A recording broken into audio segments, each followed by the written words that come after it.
Bismillahirrahmanirrahim. Assalamualaikum warahmatullahi taala wabarakatuh dan salam sejahtera. Bertemu lagi kepada anak-anak murid yang berada di luar sana.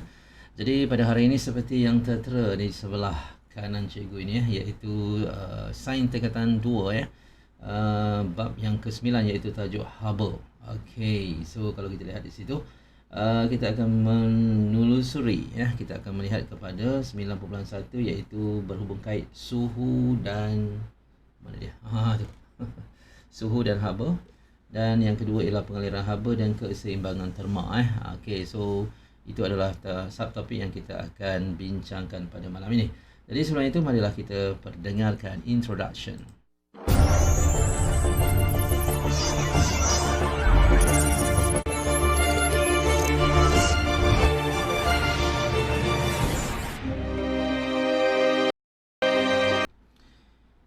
Okey, jadi pada mereka yang ada buku teks sila buka muka surat 204 iaitu bab 9 haba. Okey, jadi mengapakah bangunan tinggi dipasang dengan cermin yang berkilau? Okey, kalau kita lihat, dan mengapakah gelas kaca yang tebal pecah apabila diisi dengan air panas? Kemudian bagaimanakah termometer berfungsi? Kemudian mengapakah unggun api yang dinyalakan pada waktu malam yang sejuk? Dan bagaimanakah haba memberi kesan kepada gas? Okey, so ini di antara perkara-perkara yang berkaitan dengan haba. Okey, seterusnya kita akan lihat untuk yang pertama ni iaitu hubung kait suhu dengan haba. So apakah perbezaan? Okey, mari kita lihat. Dan sebelum itu juga ada terdapat beberapa kata kunci di sini. So kalau kita lihat sini, anda akan mengetahui tentang haba, suhu, konduksi, perolakan, sinaran, konduktor haba, penebat haba, pengembangan pengecutan, bayu darat, bayu laut dan juga merkuri. Yang mana sebenarnya anda telah pelajari di sekolah rendah dahulu kan. Jadi pada kali ini tingkatan 2 anda akan cuba mendalaminya lagi Okey, mari kita lihat pada muka surat yang seterusnya iaitu hubung kait di antara suhu dan juga haba. So apakah perbezaan ataupun apakah persamaan di antara kedua ni? Okey, jadi kalau kita lihat di sini imbas kembali haba dan suhu yang telah dipelajari semasa sekolah rendah. Okey, sekolah rendah dah belajar dulu kan. Jadi haba diperolehi daripada pelbagai sumber seperti matahari, peralatan elektrik, pembakaran bahan, api Jadi semua perkara-perkara itu mendatangkan kesan haba kesan haba. Jadi haba merupakan satu bentuk tenaga. Okey Jadi dengan yang adanya haba, maka kita akan memperolehi pelbagai jenis tenaga-tenaga yang akan muncul daripada haba tersebut. Jadi haba mengalir dari kawasan yang bersuhu tinggi ke kawasan yang bersuhu rendah. Maksudnya suhu tinggi itu panas lah. Panas bergerak kepada yang sejuk. Jadi sebab itu peti ais kita itu tak boleh dibuka. Tak boleh dibuka begitu saja sebab di dalamnya suhunya rendah. Okey, so daripada luar nanti, daripada luar yang panas itu akan masuk ke dalam peti ais. Jadi peti ais dia mempunyai sistem kompresor, iaitu dia mengumpulkan haba yang panas, kemudian dia akan kompres menjadi sejuk. Jadi dia menggunakan elektrik yang amat banyak lah. Okey, jadi akan menyebabkan pembaziran. Okey, apakah boleh dimasukkan dengan suhu? Okey, suhu. Jadi suhu ialah sukatan. Ini dia. Sukatan darjah, kepanasan atau kesejukan suatu objek. Suhu meningkat dalam persekitaran yang panas dan menurun dalam persekitaran yang sejuk. Suhu boleh diukur dengan menggunakan termometer. Okey, jadi apabila air dipanaskan, suhunya meningkat, sudah pastikan. Dan apabila cube ais diletakkan di sekeliling botol jus, suhu botol menurun. Okey, mudah je kan? So suhu ialah sukatan, sukatan darjah. Manakala haba merupakan tenaga. Okey, boleh? Okey, kita lihat contoh-contoh lain Okey, dan sebelum itu kita lihat perbezaan antara haba dan suhu. So kalau boleh yang ini tolong salin tolong salin ataupun tolong hafal Okey, jadi haba ialah satu bentuk tenaga, tetapi suhu adalah darjah kepanasan dan kesejukan Kemudian unit bagi haba ialah joule, manakala unit bagi suhu sama ada Celsius ataupun Kelvin Jadi kuantiti haba bergantung pada jenis bahan, kuantiti bahan dan suhu, manakala bagi suhu pula bergantung pada darjah pergerakan zarah-zarah di dalam suatu bahan Okey, so itulah tiga perbezaan bagi haba dan suhu. Okey, jadi anda boleh jawab latihan formatif ini. Nyatakan unit SI bagi haba. So, unit SI bagi haba tadi apa? Iaitu darjah Celsius ataupun Kelvin kan. Kemudian adakah derai sentuhan sesuai digunakan untuk menentukan sama ada seseorang itu demam atau tidak? Boleh kan? Kita boleh sentuh dan kita rasa demam. Tetapi yang paling tepat sekali ialah apabila anda menggunakan termometer kan? Sebab termometer dia sangat sensitif kepada haba. Jadi bagi orang yang panas badannya, kita boleh rasalah dengan apa, dengan tangan kita, tetapi kita boleh agak-agak saja. Mungkin suhunya tidak melepasi 38 ke atas contohnya kan, tapi agak tinggilah daripada keadaan normal, iaitu suhu badan manusia ialah 36.9 darjah Celsius. Okey, boleh ya. Okey, kemudian tandakan right pada pernyataan betul tentang haba dan suhu. Jadi apabila air dididih di dalam dua bikar yang masing-masing mengandungi 100 dan 200 air, suhu airnya adalah sama. Bagaimana? Betul tak? Jumlah air yang banyak di dalam dua bikar yang masing-masing mengandungi apabila air dididihkan. Jadi suhu airnya adalah sama. Sama ke tidak? Okey, cuba anda fikirkan. Okey, kemudian semakin kecil jisim air, semakin lama masa yang diambil untuk air mendidih. Adakah air yang sedikit itu kita memerlukan masa yang panjang untuk mendidih? Jawapannya tidak kan? Okey, so yang ini tidak. Yang ini bagaimana? Okey, jadi anda tolong semak tolong semak. Okey, seterusnya apa pula? Kira 9.2 iaitu pengaliran haba dan keseimbangan terma. Okey, kita ketahui bahawa tenaga haba tadi ataupun haba yang mempunyai tenaga tu suhunya adalah tinggi kan. Okey, dan keseimbangan terma tu bagaimana ia berlaku? Jadi haba mengalir dari satu objek yang panas ke suatu objek yang sejuk. Maknanya daripada panas ke sejuk. Jadi sebab itu apabila kita melihat satu aiskrim lah seperti dalam gambar rajah ni kan, dia bersuhu rendah kan, sejuk kan.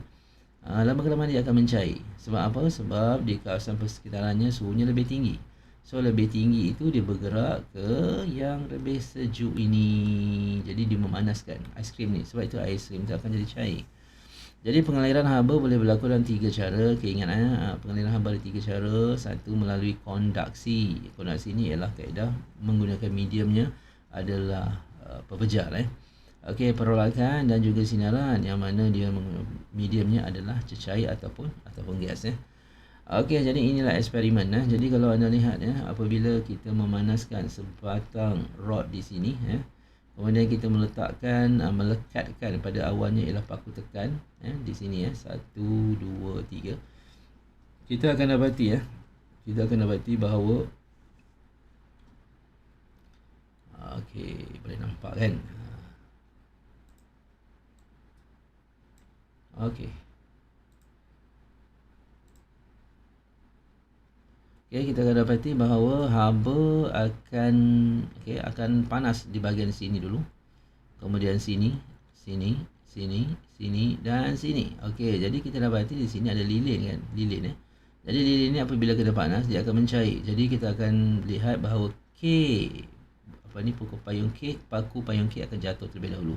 Kemudian diikuti dengan L dan kemudian diikuti dengan M Jadi maknanya haba itu dia bergerak ke sini. Begitu. Boleh mudah Okey, bahagian itu ialah kondaksi iaitu kita menggunakan mediumnya ialah besi ataupun logam ataupun pebejar.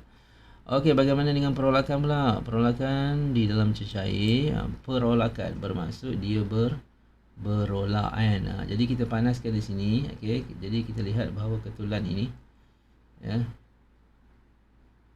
ketulan yang warna purple ini, apa tu? Sebutir hablo, color yang permanganan. Okey so kita akan dapati nanti dia akan mencair apabila dipanaskan dan dia akan nampak bergerak begini.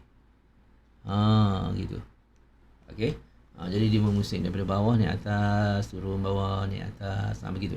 Berpusing-pusing Okey, kemudian kita lihat di dalam gas iaitu perolakan dalam gas pun sama juga kita akan dapati bahawa colok ini dia membawa kita hidupkan kita panaskan di kawasan sebelah ni.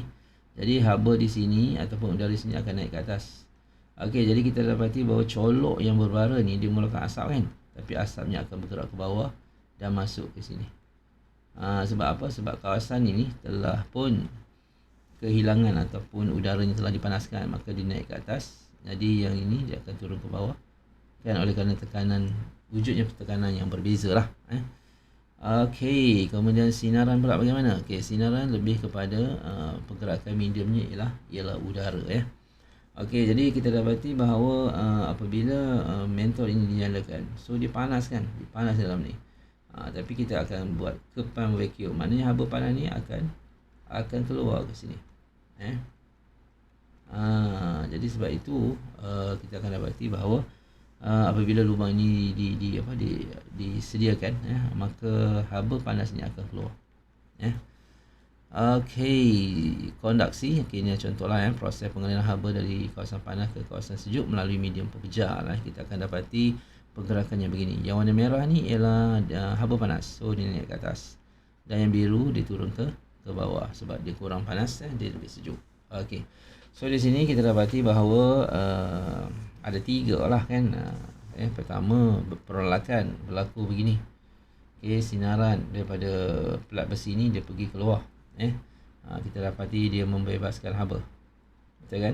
Jadi sebab itu alat dapur dan sebagainya, periuk tak boleh dipegang begitu saja setelah dia digunakan untuk memasak kan. Okey, jadi ini proses yang berlaku di kawasan itu. Jadi pengaliran haba dalam fenomena alam antaranya ialah pemanasan bumi, matahari ke bumi kan. So dia bergerak tanpa menggunakan apa-apa medium pepejal ataupun cecair, tetapi dia menggunakan kaedah sinaran. Sebab itu kita walaupun jarak matahari ke bumi sangat jauh, tapi kita tetap merasa panasnya. Okey, jadi pada tahun 1936 dulu di Amerika Utara telah dilanda gelombang haba yang teruk. Kita panggil stroke haba lah kan. Jadi gelombang haba ini telah meragut hampir 5,000 nyawa. Ialah zaman dulu lah kan. Okey, kemudian apa lagi? Bayu laut. Bayu laut.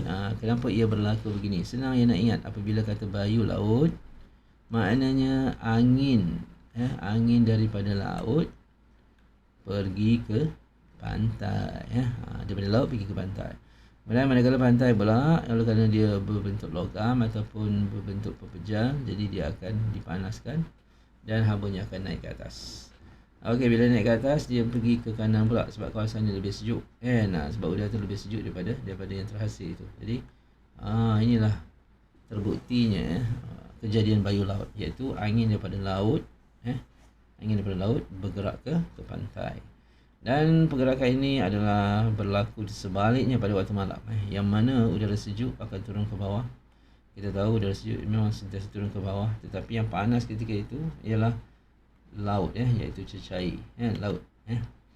Okey, jadi apabila ini berlaku, maka dia akan bergerak ke sini, dan ini akan bergerak ke atas, dan ini akan bergerak ke bumi semula kan. Jadi itulah proses kejadian bayu laut dan bayu darat. Okey, jadi cikgu rasa kita berhenti setakat ini dulu.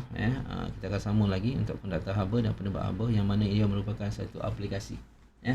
Okey, jadi dengan itu cikgu sudahi dengan wabillahi taufiq wa hidayah. Wassalamualaikum warahmatullahi taala wabarakatuh. Berjumpa lagi.